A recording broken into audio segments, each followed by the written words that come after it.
Добро вечер, уште еднаш во топ тема на ваша страна. Случајот со 13-годишното девојче, штитеничка на дома 25 мај, која абортирало и било силувано многу пати, ја шокираше јавноста. Овој случај откри суровата реалност и сите аномалии на системот за социјална заштита.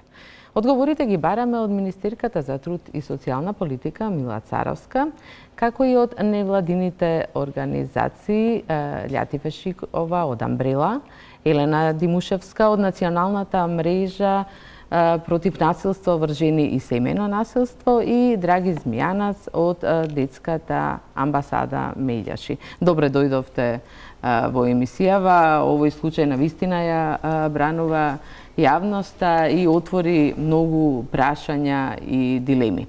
Но пред да ја почнеме дебатата, мојот колега Александар Манасиев ги има сите реакции на институциите, но и од невладината Европски центар за правата на ромите, која го обелодени случајот. Да ги видиме најпрво реакциите.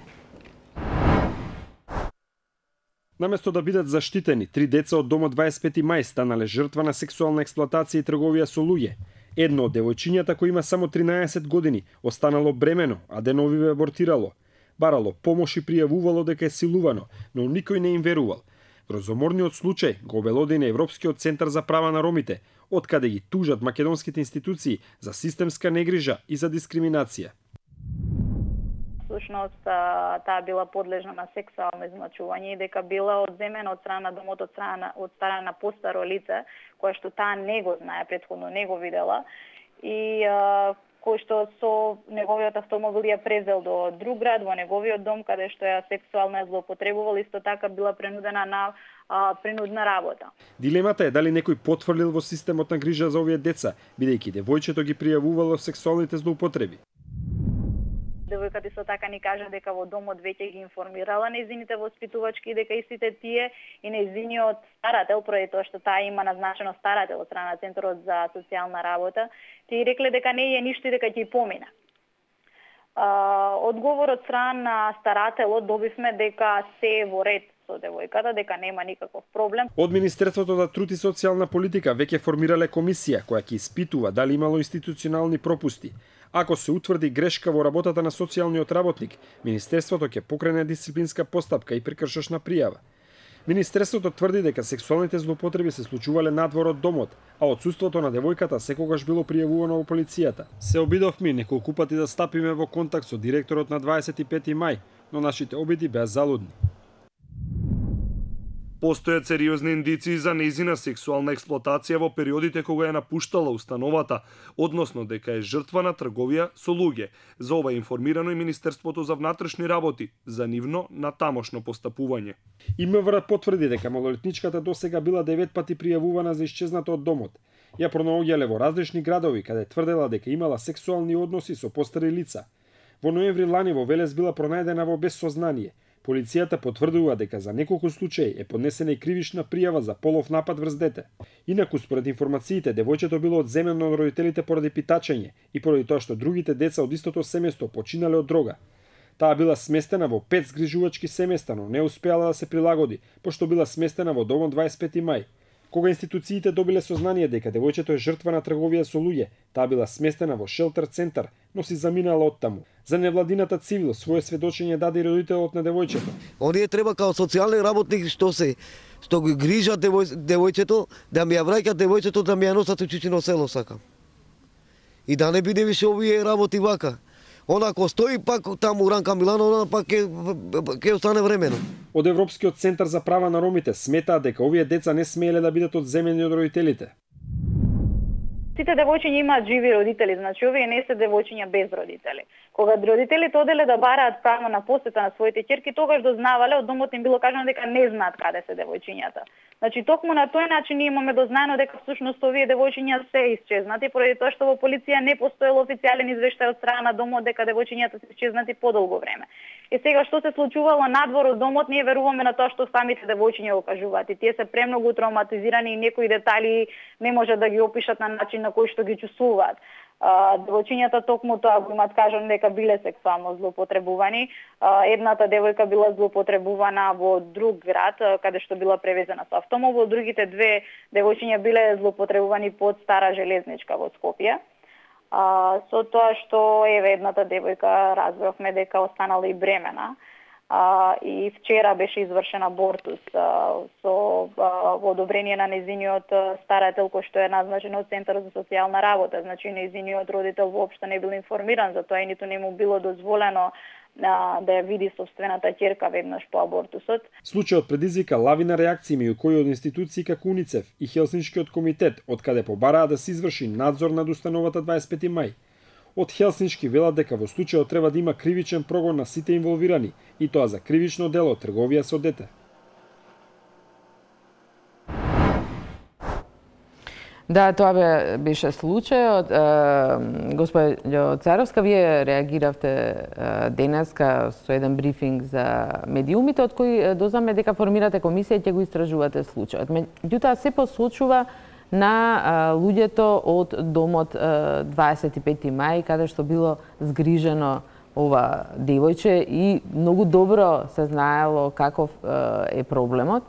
Меѓутоа, како можела работава да ескалира дотаму да забремени 13 годишно девојче?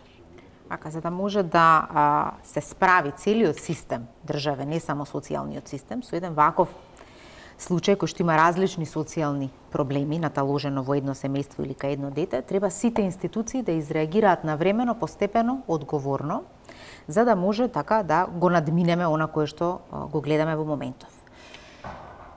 Центарот за социјална работа, Министерство за труд и социјална политика преку Центарот за социјална работа постапувал согласно протоколите и постапките кои што му се утврдени со закон и правилници. И тоа е дека секое напуштање на институцијата на девојчето е пријавувана во полиција, тоа е помалиот дел каде што полицијата прави одредена постапка или потерница се вика тоа, за враќање назад. Откако девојката се враќа назад, се навраќам на наодите кои што ги даваат од Европскиот ромски центар, е направен детален запис за тоа кои се сведочењата на девојчето.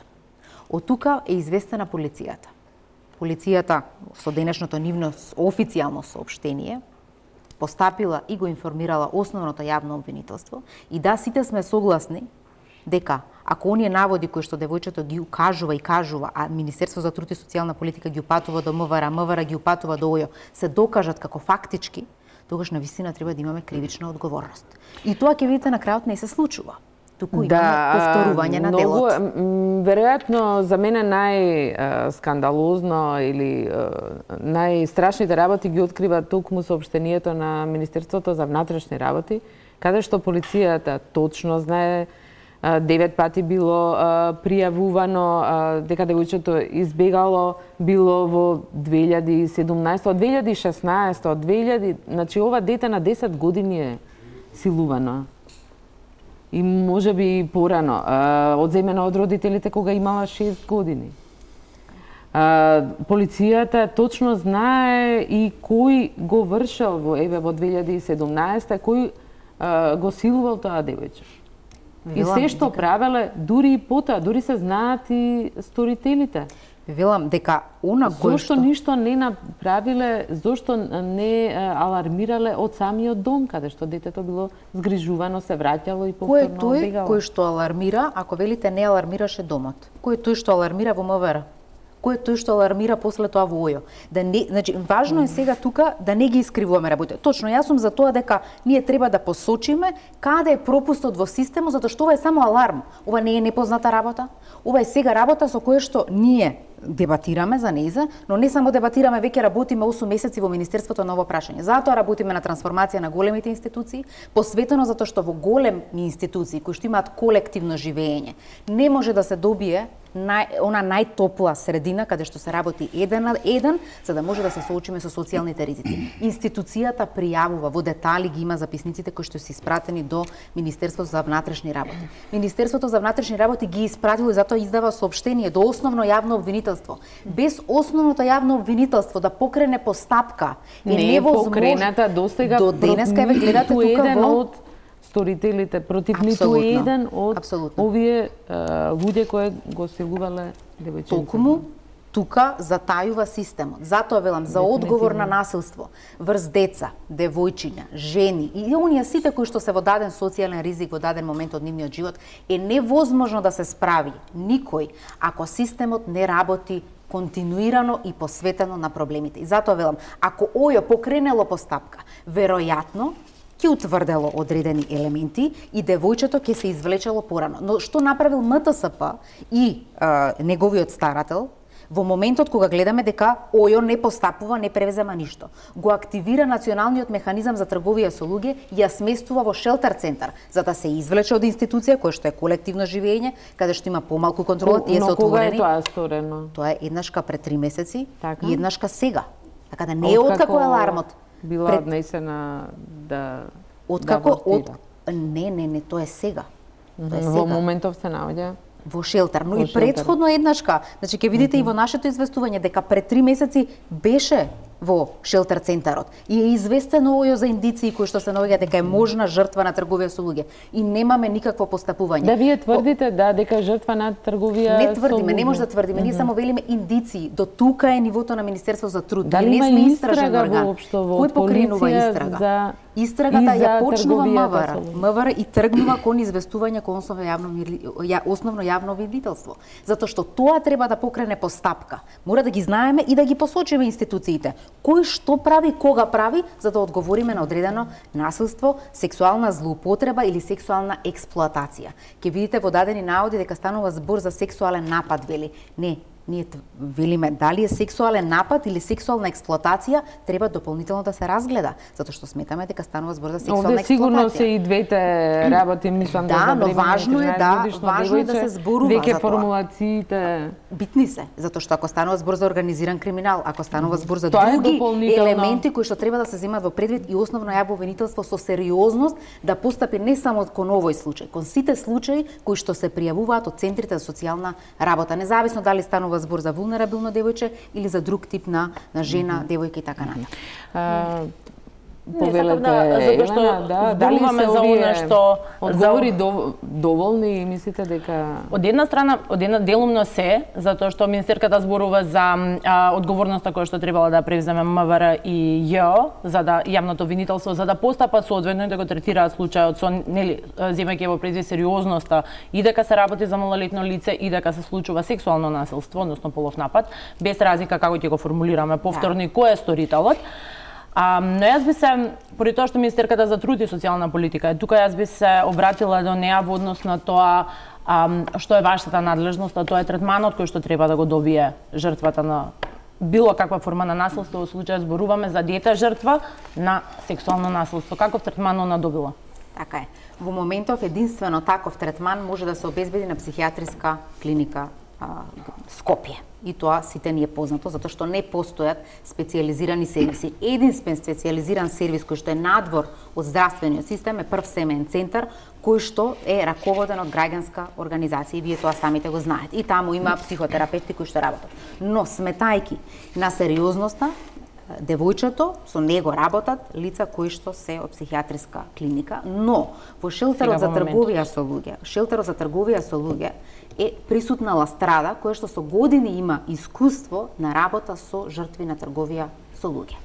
Истото тоа сега го прошируваме и сметаме дека е потребно и психијатар од клиника да работи. Зошто? За да едноставно го зачуваме психолошкото здравје или да го да се грижиме за да зачуваме веќе како што кажавте и вие се работи за девојче кое што во најмала рака 3 години е сексуално злоставувано и напаѓано на разноразни начини од разноразни сторители, претходно веќе живеело и израснало во клучните години од својот живот, живеело и израснало во тие конфликтно дисфункционални семејства, односи и околности.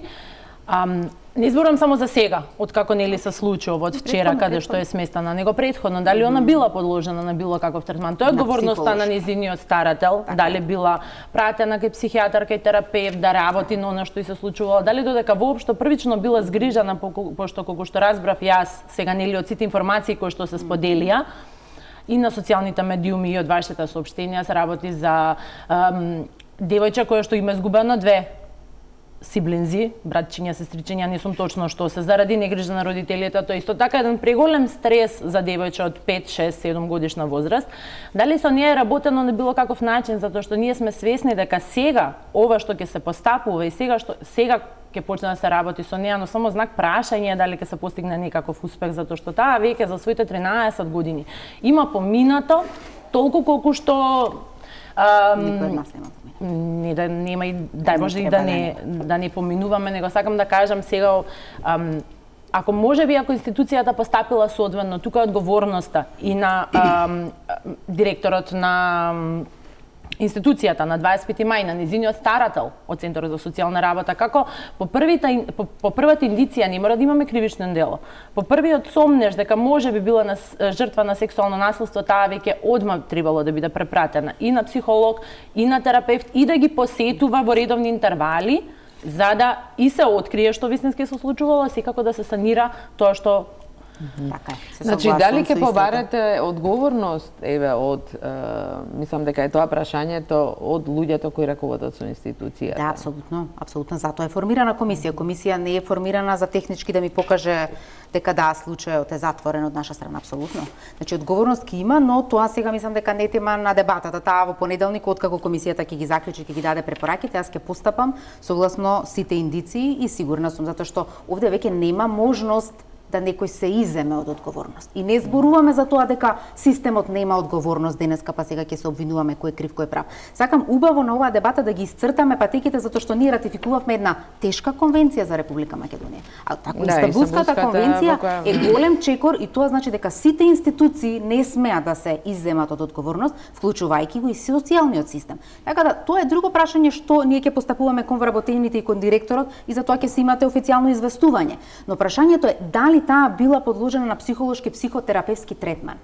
Вие самите знаете дека специјализирани сервиси за овој тип на советување не постојат во Република Македонија, кои што се платени од страна на државата. И затоа зборувам за еден уништен систем за социјална заштита кој што не работел на создавање услуги, едноставно се зборува само за покачување 5% и 10% на социјална парична помош, без да зборуваме за другите социјални ризици во нашата држава.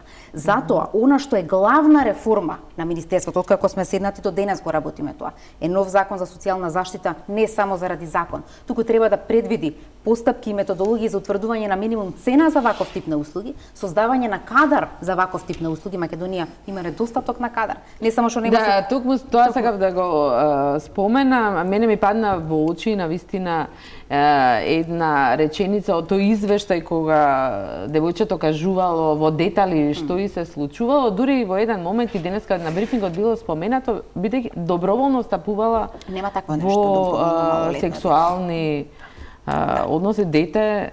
Доброволно. Значи во Македонија навистина треба и кај тие што работат со тие деца многу да се работи или да се заменат со други. Не сме да се зборува дека има каква и да е вина за тоа што се случува кај 13 годишното девојче. Значи девојчето нема никаква вина и тоа Македонија треба да престане да зборува дека е возможно затоа што некој е силуван, тој самиот да биде виновен.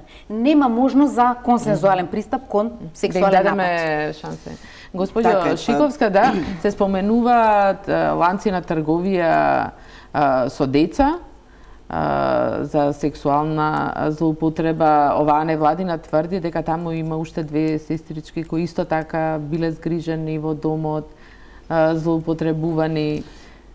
Што се случува? Какви се вашите информации? Постои некој ланец на трговија со деца, меѓутоа она што јас сакам да кажам и покрај овој немил настан, добро е што конечно се отвори Пандорината кутија, јас ја викам, во однос на 25 мај, Ранка и другите установи што се. Зошто? Затоа што ова не е единствен случај. Ова е случај сега каде што широката јавност дознава што се случува. Ние имаме и случаеви кои и претходно биле злоупотребувани, но ете, јавноста не дознава. Она што е важно е навистина кои се причините, да речеме, кога децата се згрижени во одредена установа и после тоа се наоѓаат надвор од таа установа, во бегство. И тоа неколку пати се случува.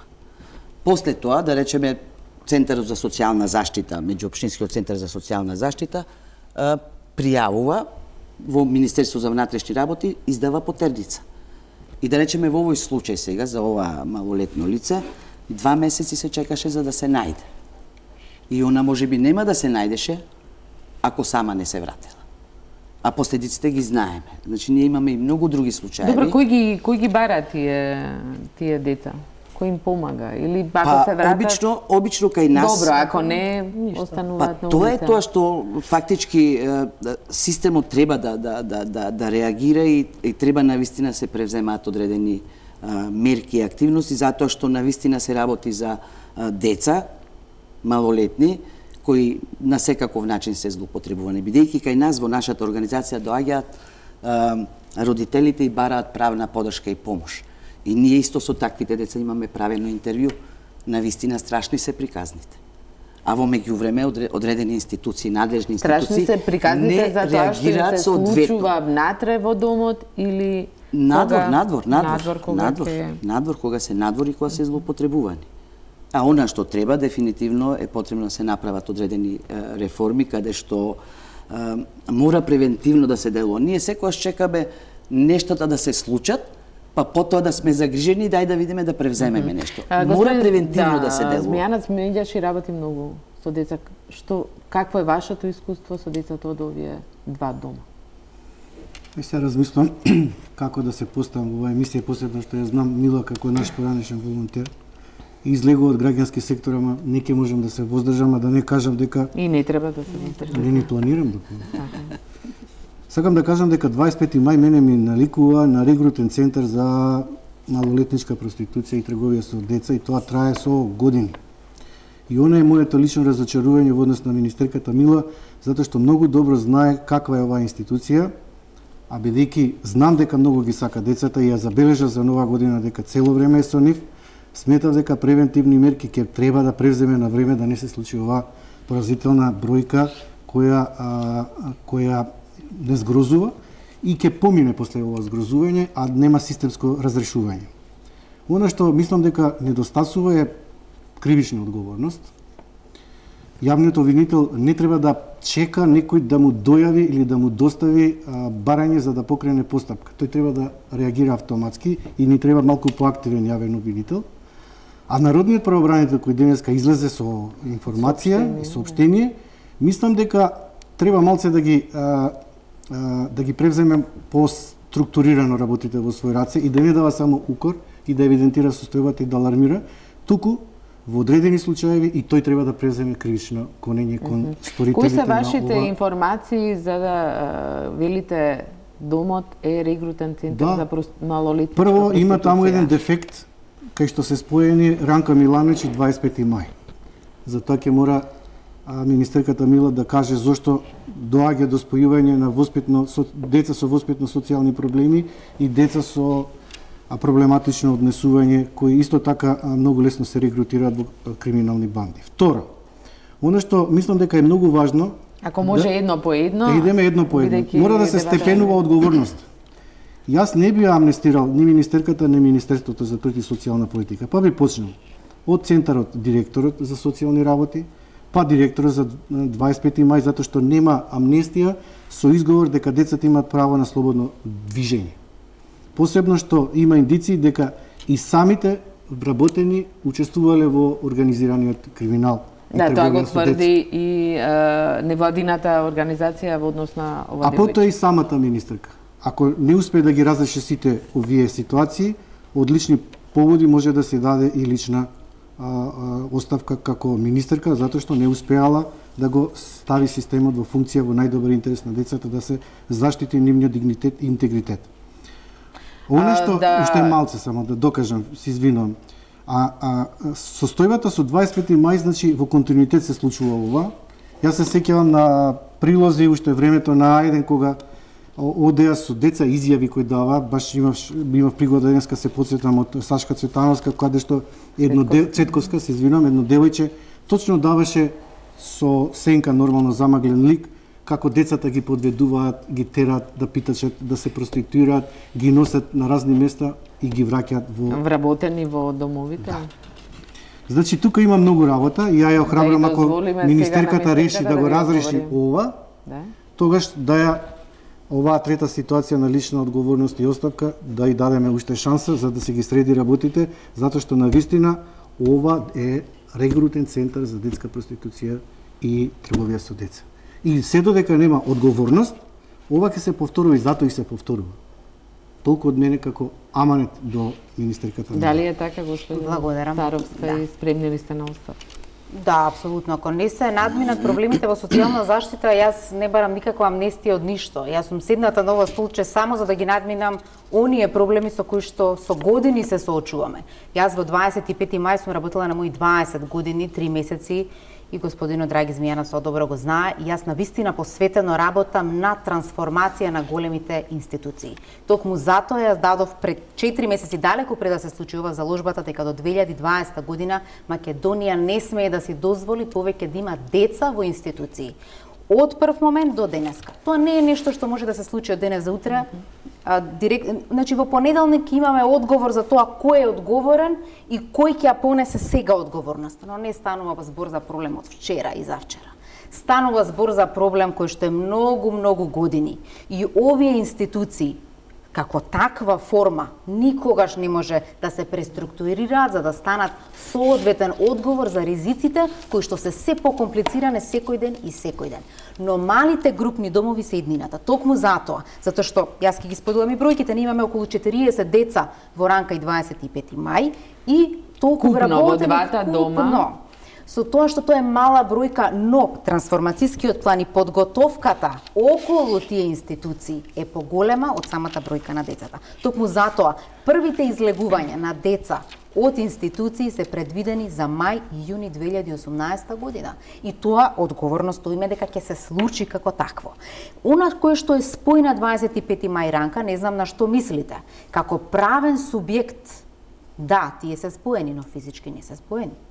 Вие имате погрешна информација. 25 мај е на една локација, Ранка е на друга локација, еден управител е, но вработените се одвоени, децата се одвоени. Значи никакво физичко спојување. Еве Лјатифа исто така има присуство во една од институциите, може да потврди дека едни се децата со судска мерка, кои што ни се во Ранка, и други се децата кои што се во 25 мај. Но и двете институции со години немаат капацитет да се справат со системот, кој што значи грижа на децата посветено, извлекување од ризикот, напротив, тоа е еден ланец, ќе видите дека влегување 25 мај, Ранка Милановиќ. И 25 мај во истата состојба очајна, но инвестиција во институција која што во догледно време се трансформира е непотребна. Во моментов е потребно извлекување на децата од институција и тоа е планот на кој што детално и темелно работиме, затоа што вие знаете дека што и да направите со колективно живење е невозможно да се справите со социјален ризик кој што тие деца го имаат. Македонија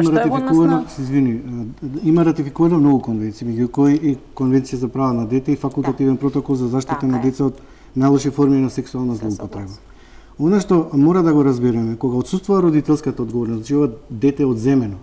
Од родителите бидејќи не биле способни. Веројатно министерството проценило дека родителите не биле кадарни да водат грижа за ова дете. И сега замислите вие, државата ја превземе старателската улога и дозволува државата да тоа дете биде силувано.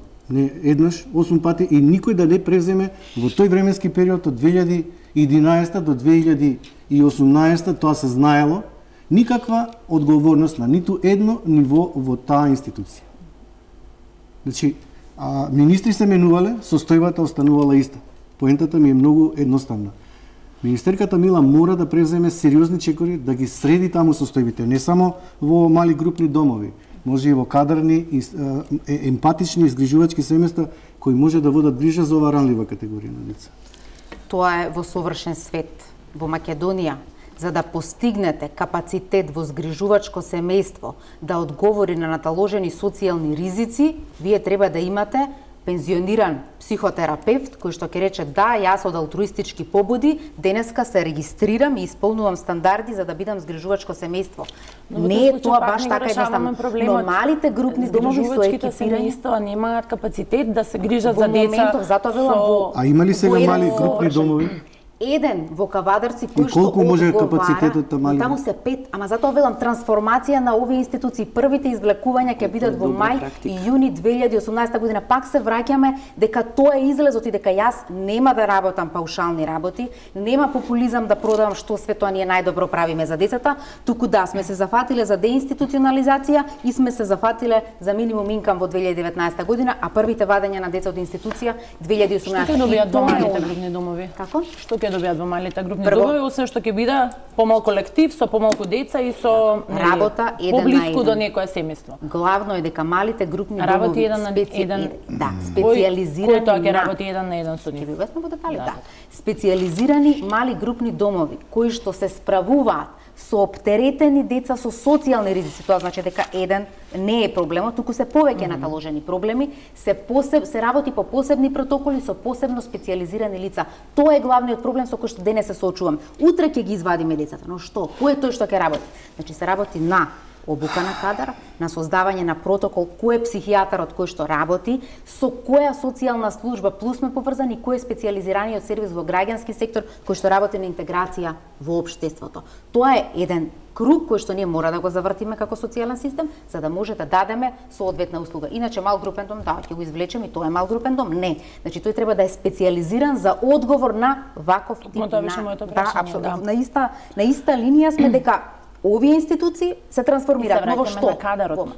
Кој е кадарот? Кој е кадар? Вие ќе имате кадар до мај 2018. Да, се специјализирани луѓе кои што се обучуваат сега во моментот? Да, кои што ќе добиваат обука специјализирана. Дел од вработените остануваат да работат, кои што се така понесогорени од оние кои што се вработените кои што веќе се вработени во овие институции како 25 мај ранка. Така е, и дел примање на нови кои што ќе внесат свежина во пристапувањето на проблемот, затоа што голем дел од луѓето кои што се вработени и во центрите и во институциите се свесни дека се согорени и со години тие ниту се дообучувани, ниту е работено со нив и тоа е само наталожувано и тука затвара.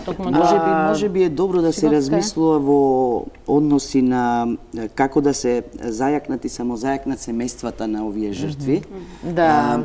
Затоа што навистина им е потребна поддршка. Треба превентивно да се делува. Ние знаеме дека најголемиот број на жртви се токму многодетните семејства, бездомните семејства, лица без лична документација.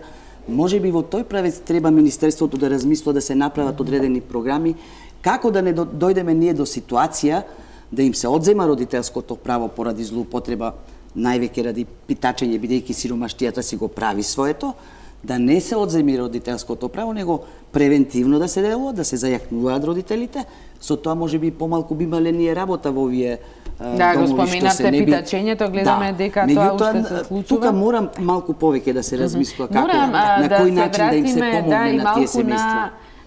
Она што го спомена Змијанац, како го нарече регрутен центар за малолетничка проституција, значи и трговија со деца. Тој посочува конкретно на вработените и во двата дома, дека се тие вклучени. Никогаш немало индиции за такво нешто. Има индиции, има сомнеш, значи треба да се направи истрага. Во таа истрага мора да биде партнер државата, значи да не се ги штити своите вработени. Може би не учествувале директно, ама подпомагале и поддржувале. И оно што сакам да кажам дека тие деца кога веќе биле жртви на сексуална злоупотреба, во Македонија не постои ни едно прифатилиште за деца жртви на сексуална злоупотреба за третирање на децата посттравматско после првите 48 часа. Значи тоа е нотирано во нашите извештаи до Комитетот за правата на детето и еве еден апел до министерката Мила да се формира еден ваков прифатен центар, независно за кое дете станува збор, дали во институција или во семејство. Значи нема прифатилиште за деца жртви на сексуална злоупотреба.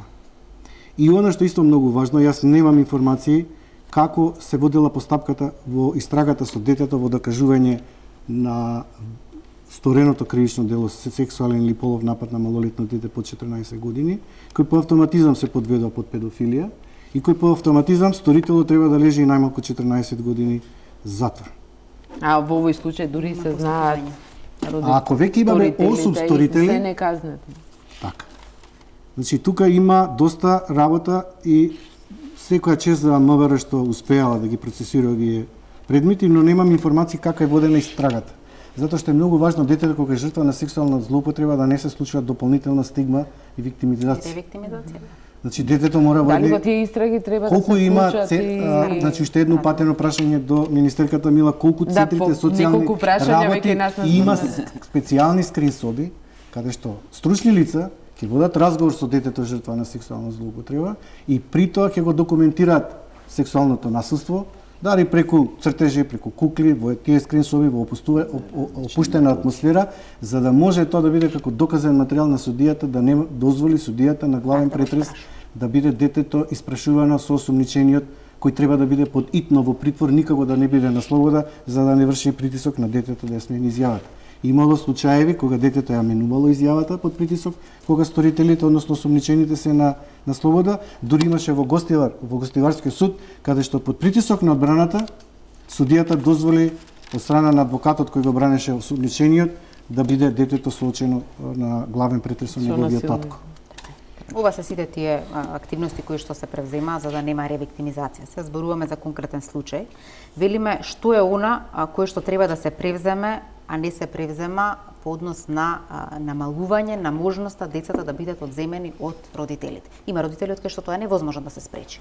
Но најголем дел е проблем затоа што родителите се соочуваат во дадени моменти со сиромаштија и токму затоа се уште гледате дека имаме питачење.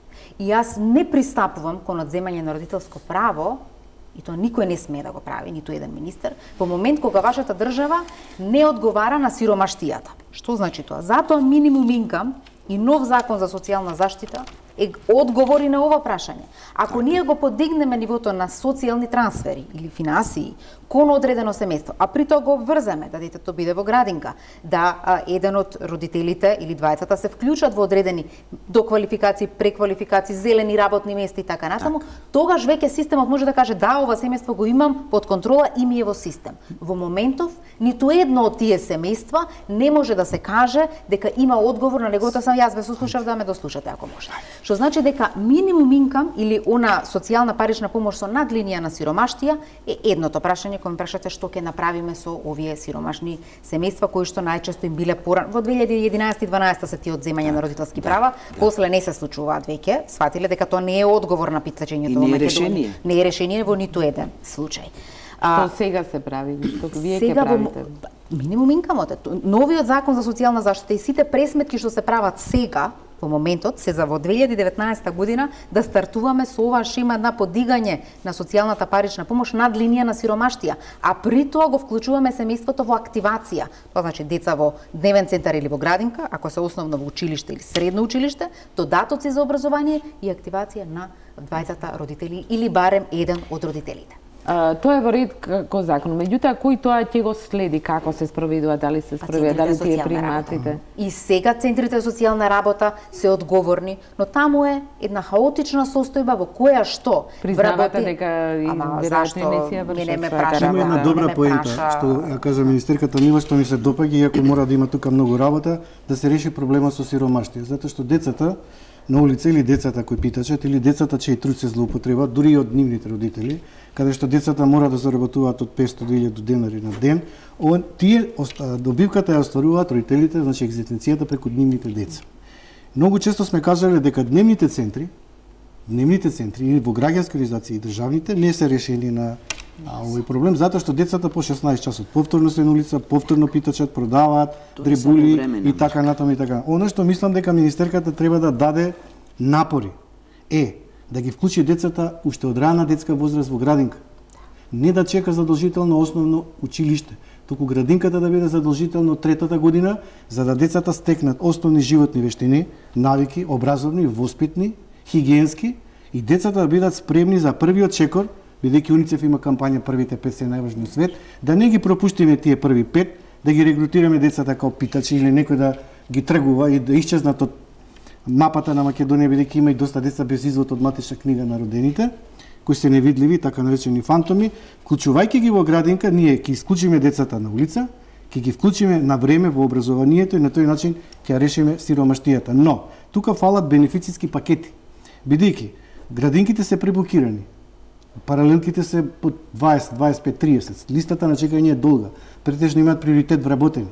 Овие сите ранливи категории, сиромашни, претежно ромски семејства, може да само да сонуваат кога ќе стигнат во градинка да бидат вклучени за да можат да стартуваат на време во образование. Добро, во моментот или во однос на дискусијата на Драги да се надорзам само. Многу е важно, овие дневни центри се важни да речеме во моментот времени мерки. Меѓутоа кога веќе постојат, тие треба да се лоцираат на местото на живење на тие семејства. Бидејќи таму тие имаат живеалишта, училиштата и градинките се блиску до нив, а и за граѓанскиот сектор како нас ќе бидат поблиску за да ги следиме и за да им помогнеме и ние за да може да се вклучат во образовниот процес и така тие деца не би се нашле повторно на улица.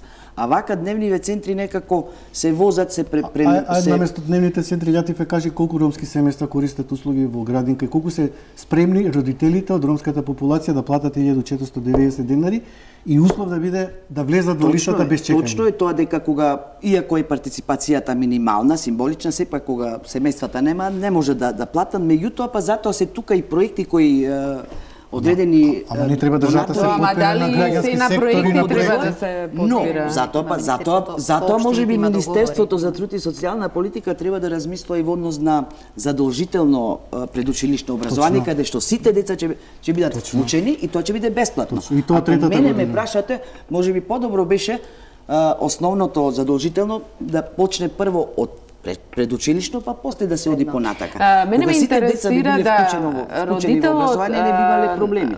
Чие девојче е одземено ова што навистина ја вознемири јавноста случајот е во Чичино село. И пред емисијата кога спомнав Чичино село, вашите реакции беа страшни. Што се случува во Чичино село? Па видете сега, Чичино село во минатото беше посебна приказна, затоа што ете ние во 2010-11 беше откривме злоупотреба на малолетно девојче со трговија со луѓе, каде што преку Министерството за труд и социјална политика бездомните семејства времено беа таму згрижени. А кој го злоупотребуваше родителите таму? Не родителите, него одредена група која оперираше тогаш со трговија на деца и на луѓе и во соработка со одредени институции, тогаш и мисијата на ОПСЕ се вклучи, успеавме некако девојчето да го најдеме злоупотребувана негде во тетовските села и за жал повторно бремена. Сметам дека Чичино село, можеби министерката треба да размислува и за тоа Чичино село, затоа што локацијата не е соодветна, а и условите не се како што треба. Така да, за жал, имавме и таму злоупотреба и едноставно семејствата, особено ромските семејства, не се чувствуваат безбедни таму, затоа што, можеби затоа што, ете, општината во Сарајево, Чичино село, мнозинството се албанци, па можеби токму ради тоа не се чувствуваат безбедни, за жал. А и доста од нив и физички се малтретирани и тепани. Елена? Да, го слушам разговорот и размислувам затоа што се фокусиравме на тоа дека децата треба да отидат во градинка, да отидат во школа, да бидат обавезно, во дневни центри и во се.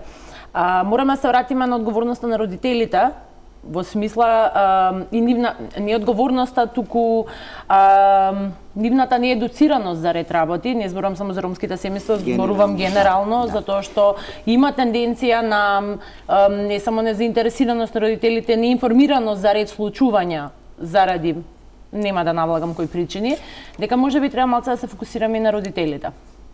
За да и на родителите од една страна, како оние каде што е детето, а од друга страна и на образовните институции, затоа што сите овие деца кои што се згрижани во домовите посетуваат училишта, треба да посетуваат училишта.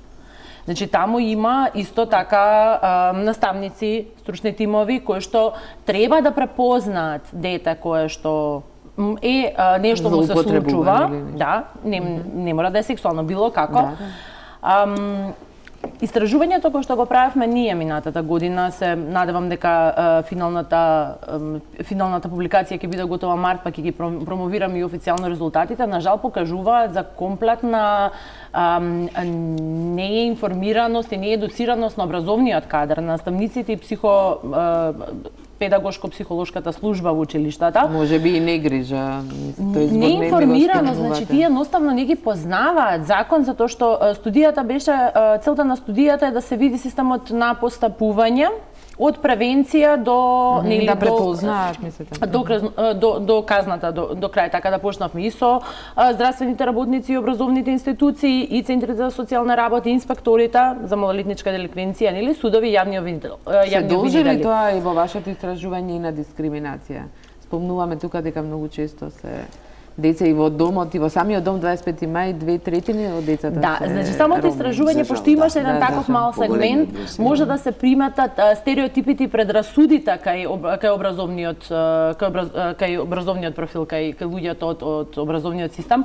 Значи наставници, педагошка служба не сме да има. Нормално сите сме ние луѓе, сите имаме по некоја предрасуда, но никога таа не сме да ни влијае кога работиме професионално и кога треба да заштитиме некого. Но очигледно влијае. Да шанса не само на министерката, да, тоа е еден исто така проблем со кој дали вие имате некаков план да се справите?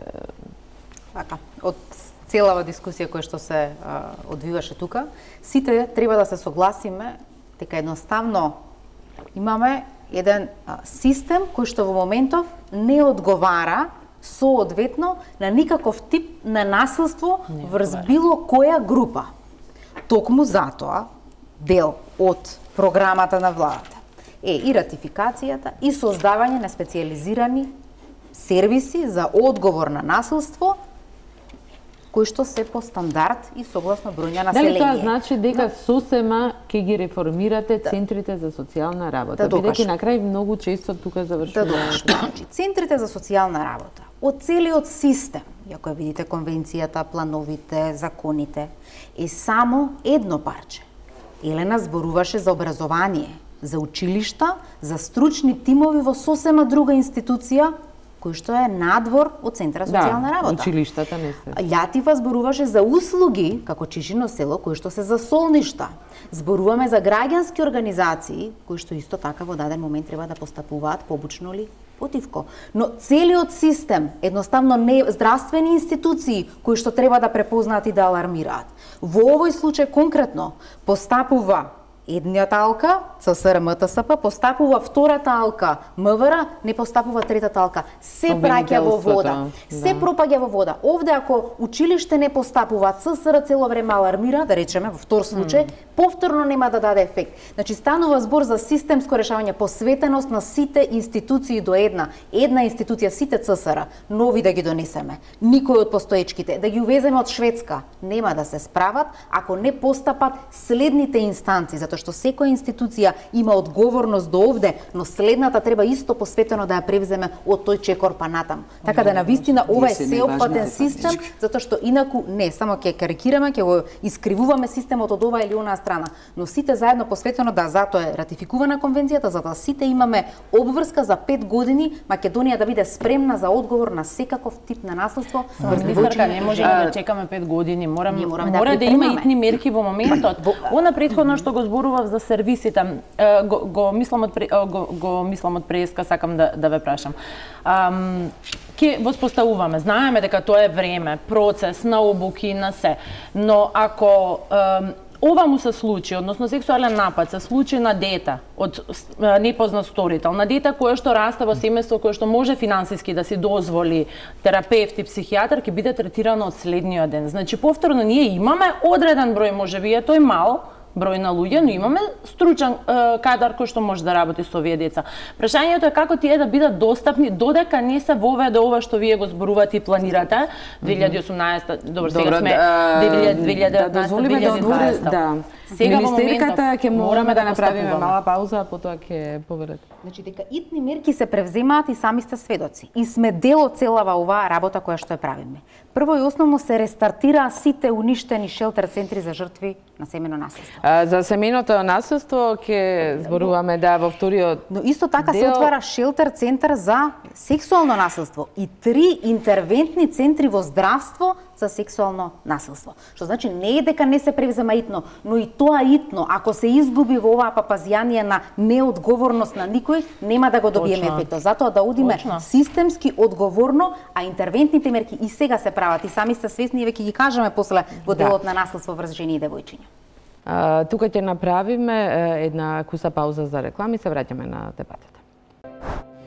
Продолжуваме со дебатата, таа траеше и за време на рекламите. Навистина ова се големи проблеми и јавноста навистина е вознемирена од ова што се откри, а трае и очигледно со години нема решение насилството врз децата и семејното насилство.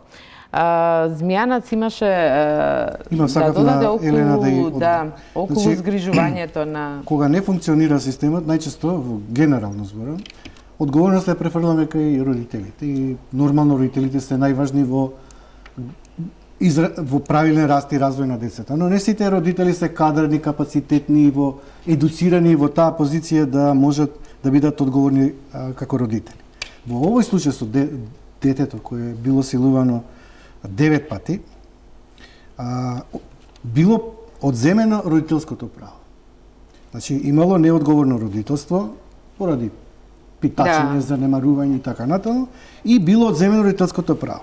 Сега, тука е нормално прашање дали ова дете 9 пати би било подведувано, силувано и злоупотребувано ако станале кај неодговорни родители и како резултат на неодговорни родители се одзема родителското право, се упатува во рекрутниот центар 25 мај и таму девојчето исчезнува многу пати на непознат правец со изговор дека децата имаат право на слободно... Вие рековте веќе во емисијата, ја реков дека има основен сомнеш натрешните структури мора да знаат каде се движат и со кого се движат и во кој правец се движат децата. Ако ништо друго молчеле, знаејќи дека... Тука не сме... Само да ве уште малце. Сега. Молчење, да не ги обвинуваме за нешто што системот не работи. Добре, тие го пријавувале, дека исчезнувало. Не дека исчезнувало. Со детали на неговото сведочење, значи МТСП, ЦСР, институцијата до МВР испраќа детално што кажува девојчето во прва изјава. Тоа се евидентирано во сите 9 изјави. Така е, и тоа е многу битно дека не се молчи да не дека МВР има добар извештај.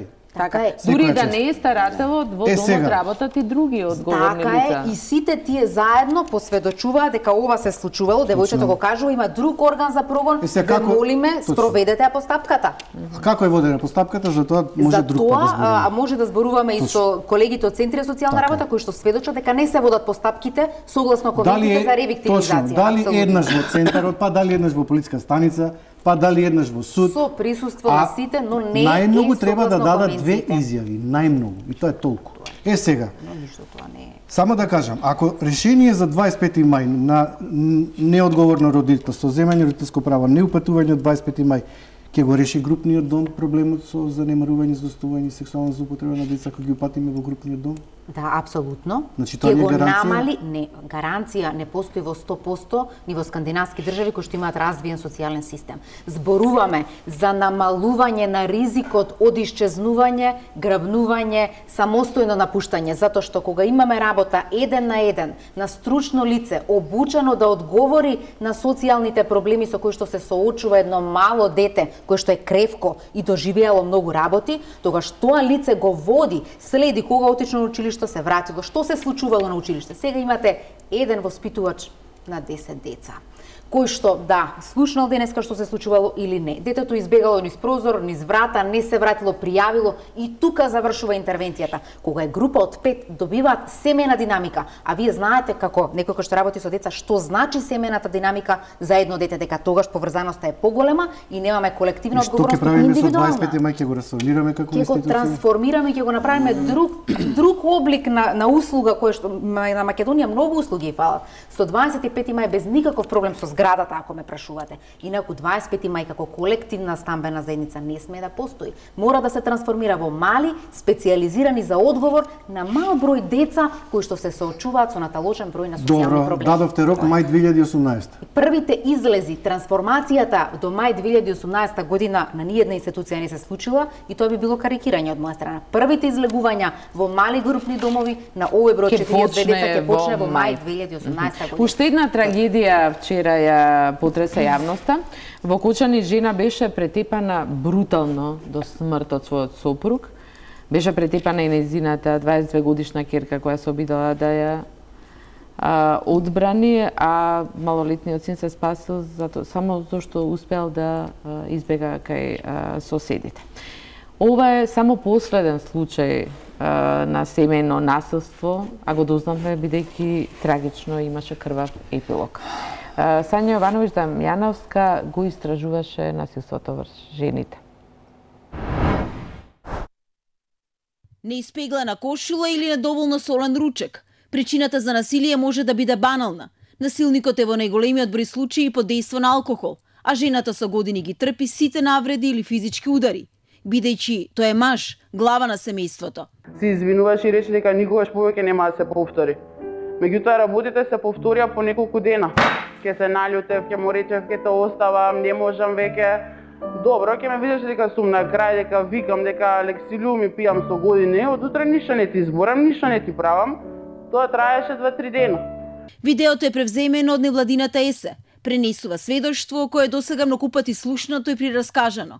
Многу од деталите се исти, дури и чувството на жртвата дека вината е нејзина. Се обидов да кажам на многу блиска моја пријателка, меѓутоа таа не ми веруваше. Мислеше дека така ми се причинува бидејќи тој беше типичен пример на класичен домаќин, на стар домаќин. Токму таквите домаќини, како што пријателката на жртвата го доживеала незиниот сопруг, инаку насилник, се многу често причината поради која кризниот центар кој овозможува привремено сместување е речиси секогаш полн. Излезе за жртвите и нивните деца, бидејќи во него може да останат до 48 часа. Во кризниот центар доаѓале баш со тешки телесни, искршена рака, нога, видливи големи модринки, со отоци, не е само шлаканицата. Во кризниот центар доаѓаат кога насилството е на врвот, кога или се истепани или се избркани надвор од станот заедно со децата. Одлучуваат да побараат помош тогаш кога нивното тело не може да издржи ни еден удар повеќе и кога не име веќе грижа за угледот кој претходно со години грижливо го негувале. Најчесто е срамотот од средината, од околината. Да излезеш и да кажеш дека си малтретирана, па што ќе кажат сите околу. Затоа може би и во руралните средини поретки се повиците затоа што им е срам да излезат и да пријават, да кажат дека постои насилство. Иако пак во руралните многу често и се знае каде и што како се случува по семејството. Многу често помош не доаѓа ни од најблиските, родителите. Сама си го бираше ќерко е најчестата реченица. Од тука истражувањата може да идентификуваат многу причини за семејното насилство и неговото прикривање, но основните се длабоко вкоренетите патриархални норми. Секоја втора жена се согласува со мислењето на својот партнер, дури во ситуација кога не го почи, кога не тоа нејзино мислење. Секоја трета жена смета дека е должност да води љубов во бракот. Исто така беше загрижувачки дека секоја четврта жена сметаше дека во одредени ситуации го оправдуваше и физичкото насилство. Во патриархално општество како нашето насилството станува меѓу зидовите на станот. Зад заклучена врата на која никој не тропнува за да го спречи и пријави ова неприфатливо однесување. Соодветна реакција според невладините нема ни од надлежните институции. Центрите за социјална работа и полицијата многу често не поднесуваат предлози за привремени мерки за заштита од семејно насилство, за потоа судот да ги изрече. Реакцијата кај нас на институциите се случува најчесто кога ќе имаме фатални последици, кога ќе имаме убиство како резултат на семејно насилство, кога ќе имаме тешки телесни повреди како резултат на семејно насилство. Нас ни се случува дури и во една кривична постапка, кога имаме кривични пријави поднесени за процесуирање на сторени дејствија за семејно насилство, дури 44% да во текот на постапката овие бидат отфрлени. Односно, тоа значи дека самата жртва во најголем дел го повлекла предлогот за кривично гонење. Работите не одат во вистинска насока дури и за оние кои почеле судска постапка. Казните за сторителите се исклучително благи, па така и во случај на тешки телесни повреди се изрекуваат условни осуди. Во ваква ситуација Вели Гелевска не треба да не зачудува податокот дека само во последните 2 години имало 19 случаи на убиства при семејно насилство. Посебен проблем е и отсуството на сместувачки капацитети. Невладините предупредуваат дека од поранешните 7 шелтер центри во кои жртвите може да останат до 8 месеци, сега се останати само 4. Димушевска, вие ја водите или националната мрежа за борба против насилство и семејно насилство и насилство во жените.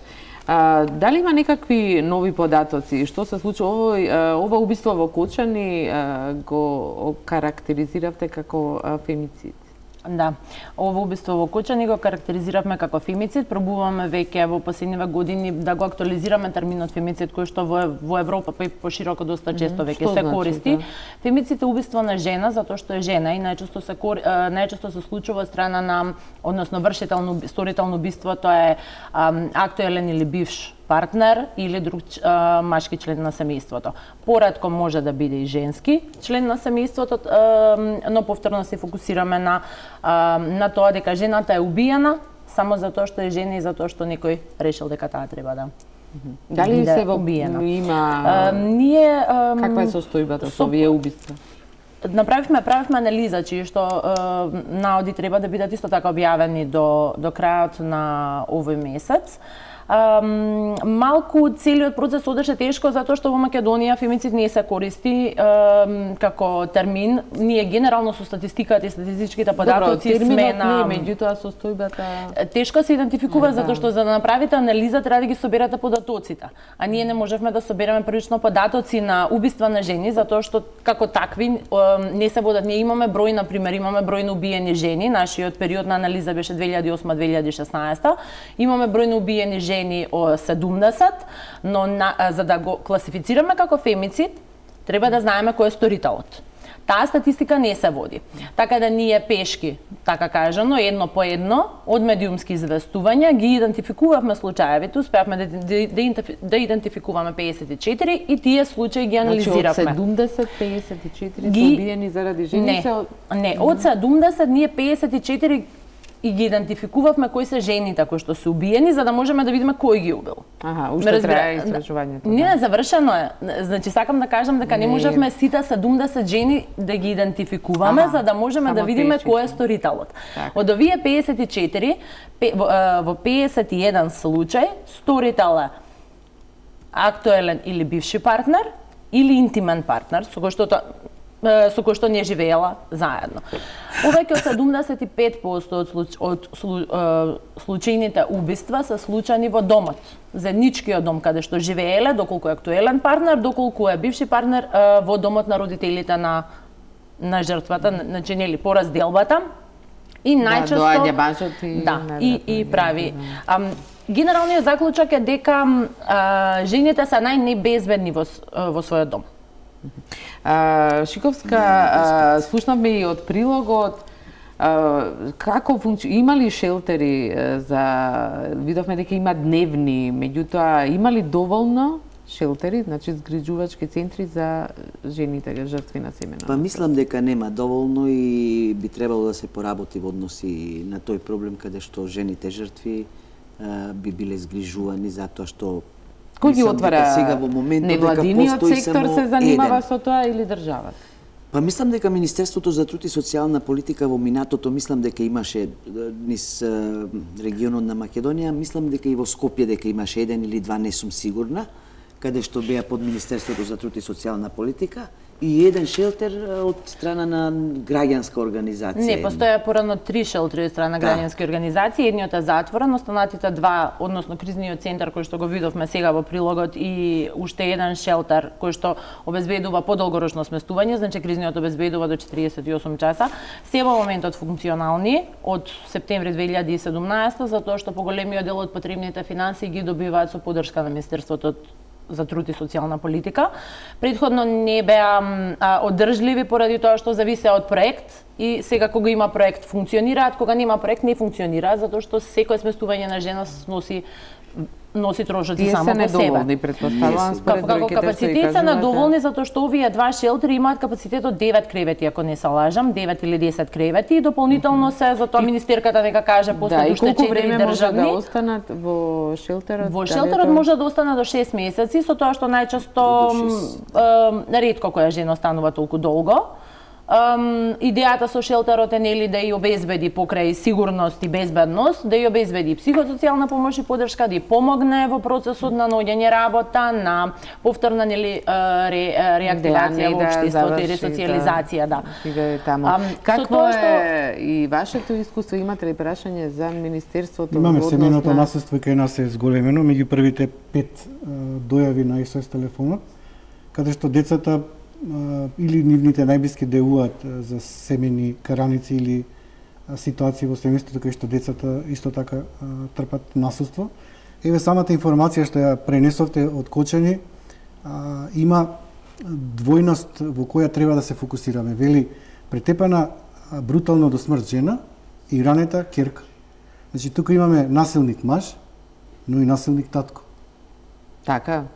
Другото дете само побегнало. Значи, кога имаме насилник маж, многу често кога жената трпи насилство, веројатно не само децата и целото семејство трпат насилство од насилник маж, татко, може да е вујко, чичко. Значи во тоа семејство, целото семејство, нормално жената е најмногу малтретирана, но децата кога гледаат како доживуваат насилство нивните родители, во поголем број случаи жените, секако тоа е доста травматично и треба да се работи со нив. Она што мене ме интересира, за кој јас сакам да поставам тука прашање, кога жената и детето директно или индиректно се жртви на семејно насилство, кој се отстранува од домот? Насилникот или семејството, односно жртвите? Во овој случај ќерката и жената. И дали треба да се работи паралелно во хармонизација на односите со насилниците, затоа што многу често насилниците сакаат дополнително да се одмаздуваат на поранешните сопруги, жртви ги бараат по шелтерите центри и така натаму вршат дополнителен притисок. Да, за тоа и се тајни најчесто локациите на како да се работи со тој насилник во неговата трансформација да се воспостави можност за меѓусебно помирување. И ова ме интересира исто до министерката, престапување во брак. Дали постојат така наречени институции, предбрачни советувалишта? Како институција многу важна за да знаат брачните партнери што ги чека во една брачна заедница, посебно со раѓањето на децата. И уште нешто, дали малку време имаме до крај. Ако нека се размислува за следната тема, дали постојат исто така советувалишта, колку се травматични последици децата трпат од разводите по основ на семејно насилство кај поранешните брачни партнери, кои не може да воспостават конструктивни, функционални родителски односи како резултат на омрза, проневера или не знам што уште. Што ќе направи министерството? Сега само нешто да го прашам господинот, да Дезмијана да искоментирам во однос на помирување после семејно насилство. Не, работа со насилникот и со жртвата. А зашто помирување? Евентуално да се воспостават критериуми како можност за таа жена утре да не доживее повторно семејно насилство ако се врати дома. Да се даде гаранција што после напуштање. Тоа работа со жртвата и за јакнување на незините капацитети за самостоен живот, а при тоа мажот можеме само санкции да му санкции, ама да не се повтори делото. Да не се повтори санкции, затоа Господјо Царовска, што планира тука министерството? Прашавте за шелтрите, за засолништата, за системот и одговорот на прашање така. Дали е доволно? Не е доволно, затоа што во конвенцијата е јасно укажано дека за територија на Македонија се потребни 25 засолништа. Дали ќе ги отвори министерството? Да, прво и основно не само што дали понатаму ќе ги отвори, туку уште во 2017 година тоа го покажавме на дело. Ги рестартиравме 4 национални, кои што ги обврзавме да склучат меморандуми со социјални партнери на локално ниво граѓански организации, затоа што потребен е целиот капацитет на општината. Граѓански пак е... Не, тие се државни, тие се во управување на центрите. Без партнерство е невозможен центар за социјална работа да обслужи се. Така да целиот систем оди кон партнерство, да не ги исклучуваме граѓанските организации и како ќе ги гледаме повеќе активни во давање на услуги со стандарди и протоколи. Дополнително министерството за прв пат обезбеди континуирано финансирање на во во Скопскиот регион, и тоа е шелтер центар, кризен центар 24 часа, 48 часа, психолошко советувалиште и SOS линија. И цел овој пакет Министерството го финансираше во 2017 и во 2018 навремено го објави повикот за континуирано финансирање. Така тоа се работи кои што се направени во делот на засолништа, а имаме апсолутно уште многу за отварање за солништа. Дополнително се отвара шелтер центар за силување и 3 кризни интервентни центри во здравствените установи кога се појавува жртва на сексуално насилство или силување. Она кој што го зборуваме дека треба да се работи со насилниците, апсолутно мора да се работи со насилниците. Има програми, психијатриската клиника беше обучувана во претходниот период. Да, многу често се неказнети, доколку се разбира санкции казни да, но економско јакнење да жената не треба да се врати ако нема можност Вака сега да не се нафрламе само со паушални моменти. Овде зборуваме за казна, зборуваме за работа со насилници, зборуваме за казна нивна, зборуваме за економско јакнење, за и психолошко советување. Значи, така да не се расфрламе со термини затоа што граѓаните тешко ќе не фатат. Да зборуваме за тоа дека со насилниците има стандардизирана програма за работа, нема квалификуван кадар доволен кој што работи со нив. Значи, работа со насилници во Македонија не се случува и јасно треба да ни биде дека не се работи на тоа. И тоа ни донесува до повторно случување на насилство врз иста или следна жртва од насилникот. Кој се извлекува од домот? Се извлекува сторителот по закон, независно од сопственоста,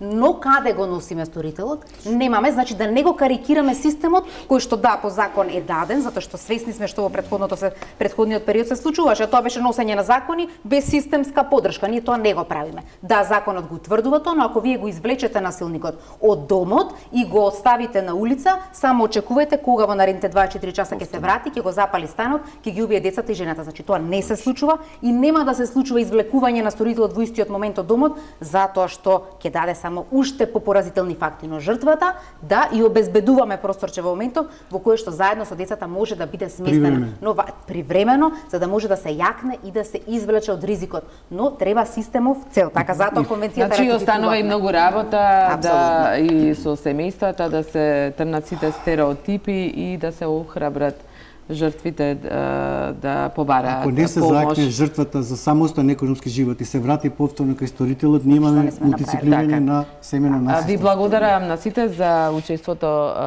во емисијата. Овде е крајот на вечерашната топ тема на ваша страна. Останете со Телма, имајте пријатна вечер.